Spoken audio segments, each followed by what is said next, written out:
Under-19 world cup semi-final మ్యాచ్‌లో భారత యువ జట్టు అసాధ్యాన్ని సాధించింది. టాస్ గెలిచి ఆఫ్ఘనిస్తాన్ ముందుగా బ్యాటింగ్ చేసి 50 ఓవర్లలో 310 పరుగులు చేసింది. ఫైనల్లో సినోజాలో సెంచరీ, ఉజైర్లో నియాజీ అజేయ శతకంతో ఆఫ్ఘనిస్తాన్ భారీ స్కోర్ బోర్డు మీద పెట్టింది. సెమీఫైనల్లో మొదటి 10 అంటే ఒత్తిడి మాటల్లో చెప్పలేనిది. కానీ ఇండియా అండర్-19 జట్టు మాత్రం భయపడలేదు. చేజ్ మొదలైన క్షణం నుంచే దాడి.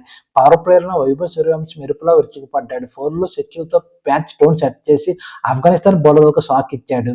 అక్కడి నుంచి గ్రీజుపై నిలిచిన ప్రశాంతత. అదే అరుణ్ జార్జ్. పెద్ద మ్యాచ్, పెద్ద బాధ్యత, కానీ ఆడింది మాత్రం క్లాస్. సెంచరీతో చేజిని పూర్తిగా భారత్ వైపు తిప్పాడు. మరోవైపు కెప్టెన్ ఆయుష్ మత్రే నికలుగా ఆత్మవిశ్వాసంతో ఆడుతూ అరుణ్ జార్జ్కి పర్ఫెక్ట్ సపోర్ట్ ఇచ్చాడు. ఈ భాగస్వామ్యం మ్యాచ్ టర్నింగ్ పాయింట్. చివరికి ఇండియా అండర్-19 జట్టు 41 ఓవర్లలో లక్ష్యం ఛేదించి అండర్-19 వరల్డ్ కప్ సెమీఫైనల్లో రికార్డు చేసి నమోదు చేసింది. ఈ మ్యాచ్లో సెంచరీతో రాణించిన Arun George player of the match award గెలుచుకున్నాడు. రికార్డ్ చేజ్తో ఫైనల్ చేరిన ఇండియా అండర్-19 జట్టు శుక్రవారం జరిగే ఫైనల్లో ఇండియా అండర్-19 జట్టు ఇంగ్లాండ్ అండర్-19 జట్టుతో ట్రోఫీ కోసం ఫైనల్ తలపడబోతుంది.